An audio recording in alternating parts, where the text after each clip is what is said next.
Hello, beautiful beings. I thought we were starting with something else, but they want me to start with lately I've been seeing myself in a different bathroom, like an actual bathroom with a door on it. And there's beautiful rock work everywhere. It's a really nice bathroom. The shower is really big and the tub is really big, and it just feels very warm and inviting in there. So every time that has been popping in, I milk it, as Abraham Hicks would say. I milk it for all it's worth, and I can smell the lavender bath salts, and I see the candles because there's these in all four corners. There's this nice wide big flat spot where I can put my candles, and along the sides too. I just love candles for my baths. So, yeah, and I've made a couple agreements recently. Do you agree that I'm not going to be in my tiny home next winter? Because that's what it's feeling like. But in my life, I don't try to figure things out. I just I get these downloads, and I milk them when they feel really good, and then they're gone. And it's like previews of coming attractions. It may not be exactly like what I'm seeing, but it is the essence of what's coming for me, and I know that. I know that major changes are here for me, not coming for me. They are here for me. I feel that.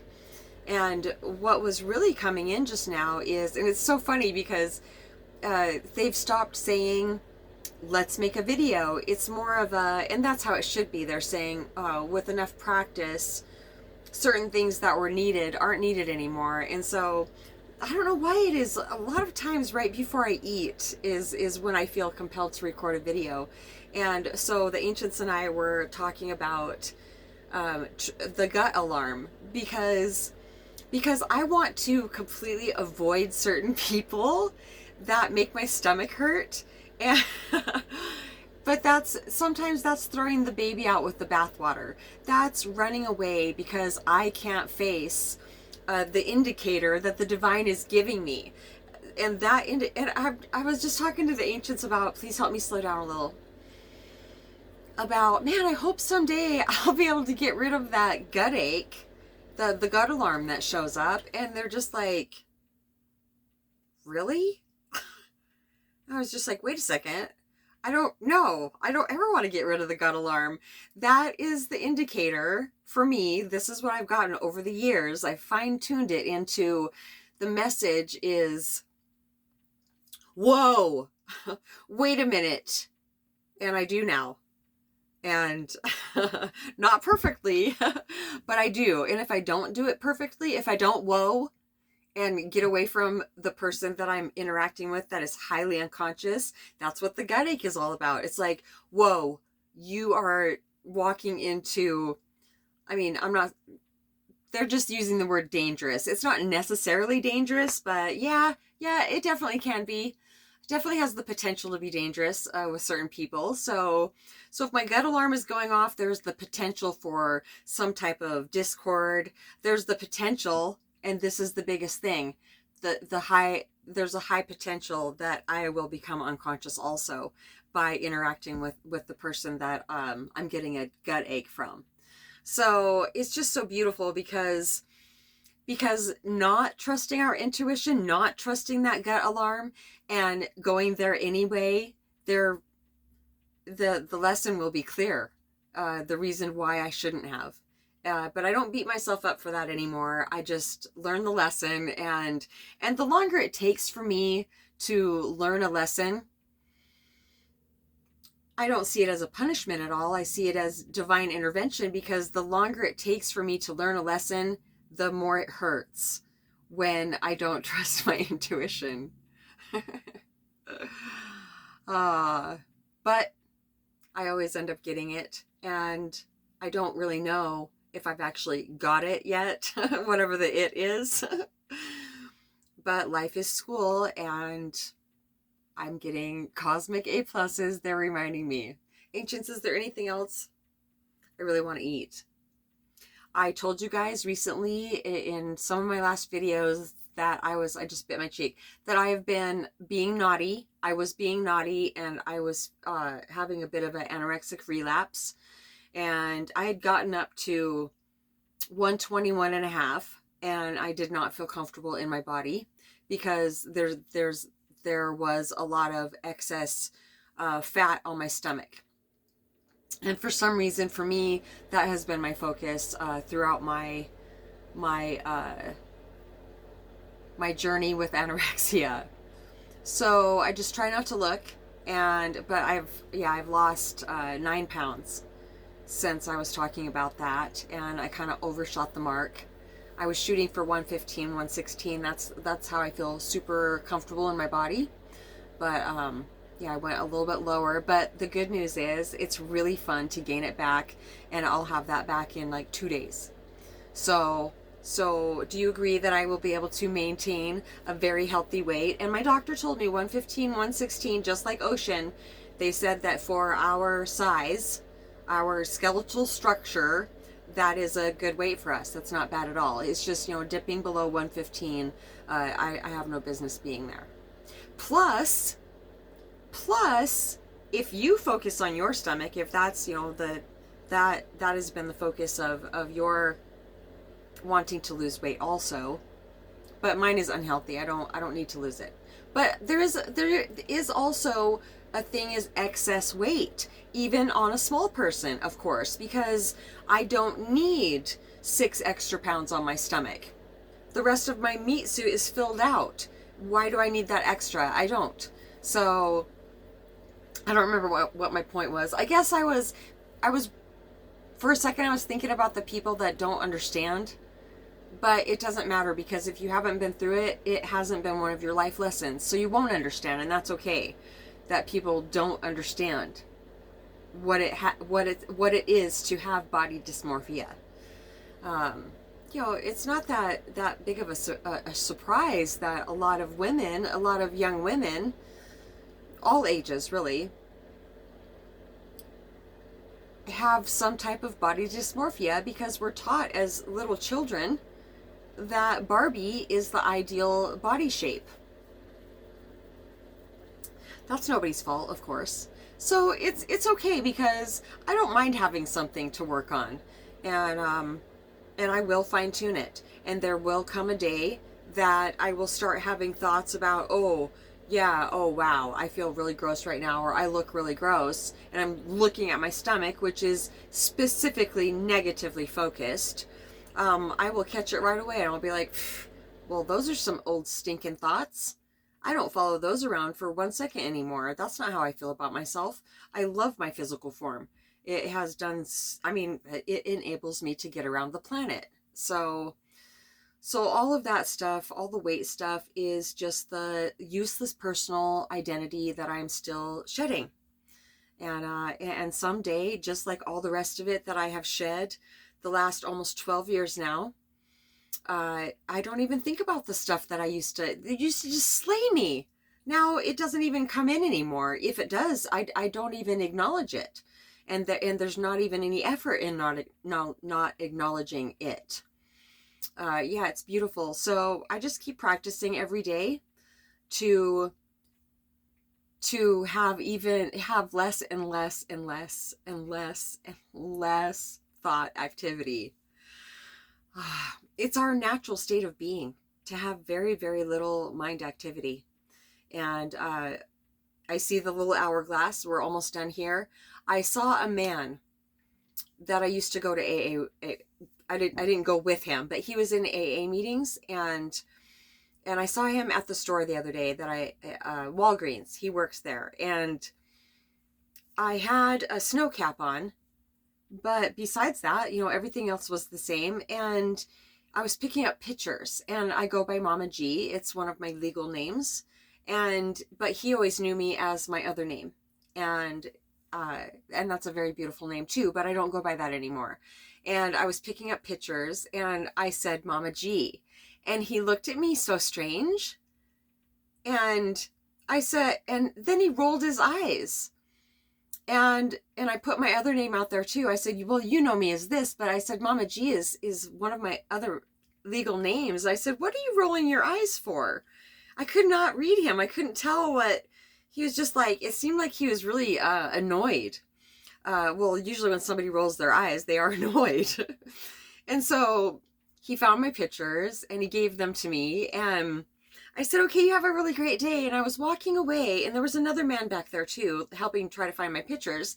I was walking away and he said, I thought that was you. He said, but when you walked up, I thought that can't be her. She looks so much younger. And and I didn't have makeup on at all, not a stitch that day either. So I definitely tend to look a little bit younger when I don't have makeup on. I thought I actually looked older, but people say I look younger. So weird, huh? Our perceptions of ourselves. And I said, and he said, yeah, but then when you threw out your other name, I thought, oh, wait, it's not really her. It's somebody else, and it's a much younger person, but it looks like her. And we were having this conversation, and he was still like, he was staring at me so intently, and he was really trying to figure it out.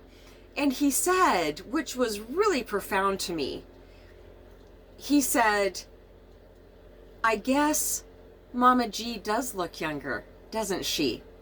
And I said, yes, she does, because, and he said, but why is that? And I said, and it was instant, it was spontaneous song. That's what it turned into. And I said, it's because I have very, very little mind activity now. That's what has the effect on the physical form, because I'm not stressed out like I used to be because of all the thinking. And he was just like, it was just like this light came on. And it was awesome. And I hugged him for the first time ever. And it was very beautiful. Yeah, it was wonderful. Any of this talk about, oh, looking younger, people telling me I look young for my age, my earth age, has nothing to do with ego. It's a part of this ascension. The more of the useless personal identity that was eclipsing us, it seemed to be eclipsing us, the more of that sheds off, we're literally seeing through clearer eyes. We're seeing from the heart space more, way, way more than from the conditioned thought activity of the mind. They want me to read Elaine Thorpe channels Jonathan. They are twin souls, and she's a trance medium. She gets out of the way and he comes through, and you can 100% tell that it is a man coming through. So they want me to read, and I got to ask Jonathan a question a couple months ago now, and I asked him, what is thinking and how does it work? It was so profound to me to get to ask him that question. Elaine saw the question first, and she said, oh yeah, that thinking, we all do too much of it. I don't know about that. And then when Jonathan read when her son asked Jonathan the question, I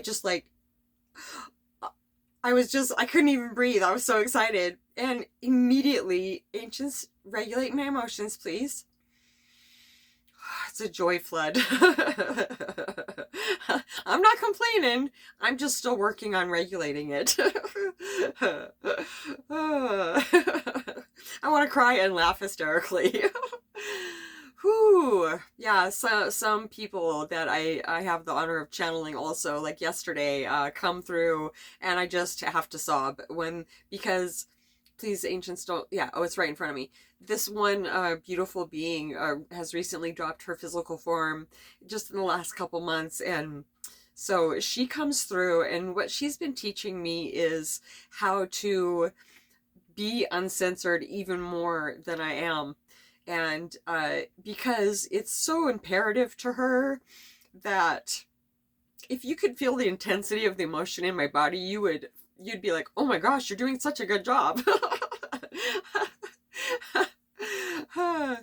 It's so imperative for her that her mom feel the intensity of the emotion of what she is, trying to convey to her, that I cannot censor her messages to her mom at all. And that was yesterday. And yeah, that was just, it was really profound. And like a joy flood, it was such a tidal wave of love coming through. And she yells her messages to her mom. I'm not sure why she does that. I don't know if she always will, but yeah, she yells them. And so I find myself, when I'm giving her mom messages, I'm yelling the messages. Yeah, that's wonderful. Okay, so this is what Jonathan said about what thinking is and how does it work.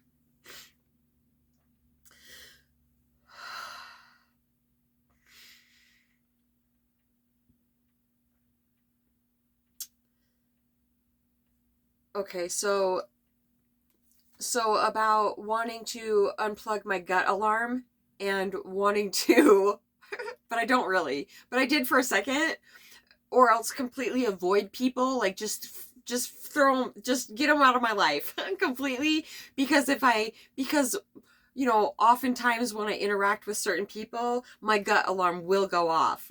But other times, not at all. Lovely, lovely interactions. Other times, run away. So I'm learning how to navigate that without just cutting the person completely out of my life. And that feels really, really good. Really good. But it's okay that I've had to cut people out for certain lengths of time until I've been able to learn how to, set really firm boundaries, for loving firm boundaries, because it feels like, and I've really been zeroing in on this today, it kind of feels like the worst part about being angry with somebody is it goes against my very nature of wanting to love them. Yeah, even no matter how justified it is, but one thing that really amazing that I learned in AA wasn't it myself that actually set the ball rolling? And I did not understand that for so long. It really made me feel very angry when I would see that. It was part of the steps, but it was imperative that I get it, and I got it because I was hooked up on well, what about kids that bad things happen to them, and that is the other people's fault. Well, yeah, it was, but then when I turn into an adult, then it is the resentment is my responsibility, and to find forgiveness no matter what. And they convinced me, well, it didn't take very much to convince me that resentments were the number one reason for people to go back out and drink. And resentments are 100% connected to unforgiveness. And I've had perfect mirrors in my life. My dad is one of them because we're here for each other's highest growth. He was one of those that I didn't get an apology from. He didn't apologize to anybody, not even my mom. And so I had to find forgiveness for him without that apology, which I'm deeply, deeply grateful for. So I'm finding a balance with people that make my stomach hurt because I really want certain people in my life. And I'm learning that they can be in my life in a certain way, but just because we feel super connected and a really strong attraction, even a really strong soul bond, doesn't mean that it's for that person's highest good either, that we be in each other's life in more of a like an intimate physical way.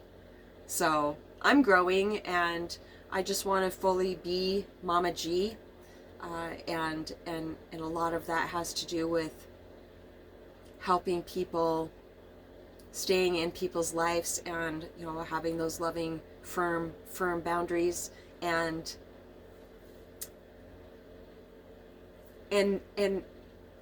growing up and knowing enough and being able to have that person's highest good in my heart and have that match my actions, and that feels really, really good. It's more of an agape love, and that's what people need, really. That's what people need more of. And I want to be the giver of that. So I may feel like I'm adding to somebody's life by being in it in a certain way because they're adding to my life in a certain way too. But if it keeps not working out because it becomes too intense, because the emotions and the feelings for each other get too intense, and that's not where this is going. If there's no, thank you, ancients. If there's no space for love to bloom and grow, but two people are acting like there is, it just, it's just not good for either one. And I'm going to, and I am learning how to love people, love people, more of that, more of that agape love, not wanting or needing anything from them, but loving them from overflow. Thank you, ancients. What would I do without them? They always just simplify everything. So, okay. All right. Thank you so much because I would have been like, dang it. Yeah, I wanted to. Okay, so this is what Jonathan said. What is thinking and how does it work? Thinking is consciousness. And see, I felt like I knew that. And I also, the answer that I kept getting was thinking is communication in different ways. When we don't have a physical form, and also when we do, because I have very highly telepathic communication with other people. Okay, thinking is consciousness, but it is also subconscious, and it is ego. Therefore, most of your thoughts are ego. Others are subconscious. When you go into sleep state, depending on what state of sleep that you are in, everything is of subconscious, and of course, the higher consciousness is, of course, communicating and being useful when you are in a sleep state, or when you leave your body during sleep state to go into the astral. So there are many states of mind. I don't even feel like I read that fluently because I'm still grasping what it says. So once I've really grasped more and more, I have a feeling I'm going to be able to read this for a really long time and just get it more and more deeply, as with most things they're saying. Oh, that brings me to the book that I just got.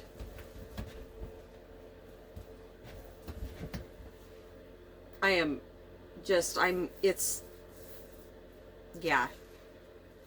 One of my dear friends just brought it up the other day, and I ordered it immediately, like that night or the next day, and just the way he was describing it. And then the first line on the front page, and then I'll end the video. I don't want them to be too long, but it's spontaneous, and I'll go as long as I do. So I open the first page, and it says, "The lips of wisdom are closed, except to the ears of understanding." And I was just like, I just started crying. Of course. It just, anything that touches me, just like, just triggers that, just the wellspring of emotion they're saying. And that's okay.